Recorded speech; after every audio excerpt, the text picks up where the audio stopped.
Hello, এই মরার মুরগি হন তো ঘর, আমার ধানগুলো খায়া সব শেষ করে দিল গো। মরার মিনসা এতটি ধানের কাম আমারে দিয়া হাল লইয়া গেছে, এখন পর্যন্ত বাড়িতে আহে না।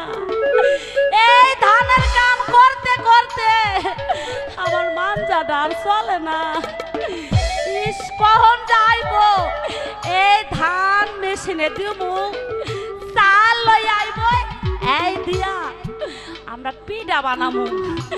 আজকে পিঠা বানায়া স্বামীরে মনের মতো করে খাওয়াইমু, কিন্তু এখন পর্যন্ত যে বাড়িতে আহে না, আমার তো আর ভাল লাগতেছে না।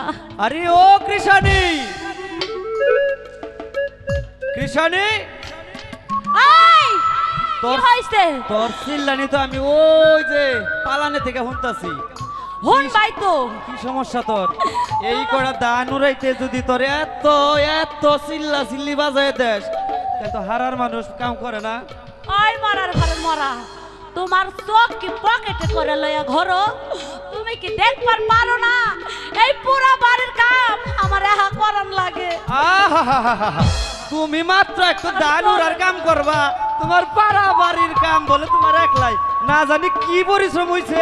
ইস, সমস্যা পরিশ্রম নাই, রাইতে মানজার বিষ হইলে আমি আস্তে আস্তে করে মানজার। মিথ্যা কথা কইবা না, সারাটা রাত যায় তুমি আমার লগে একটা কথাও কও না, আমার মাংসাটাও টিপা দাও না, তোমার বাড়িতে আর আমি এই খাবো যে না।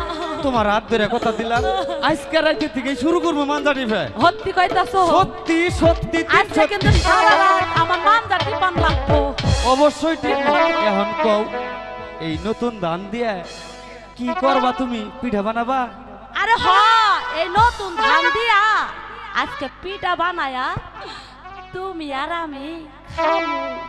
খালি কি আমারই খাওয়াইবা নাকি পাড়ার হক গুলো আরো কেউ আছে? ইস, মরার মানুষে কয় কি মানুষের খাও মুখে, আমার 10টা না 5টা না একটা মাত্র সব তোমারই তো খাও। আহাহাহাহা, একটা মাত্র স্বামী, তাই আমি একটু গেছি খেতে কাম করবার নিগে, আর তোমার ইন্দা টালাং টালাং শুরু হয়ে গেছে গালে।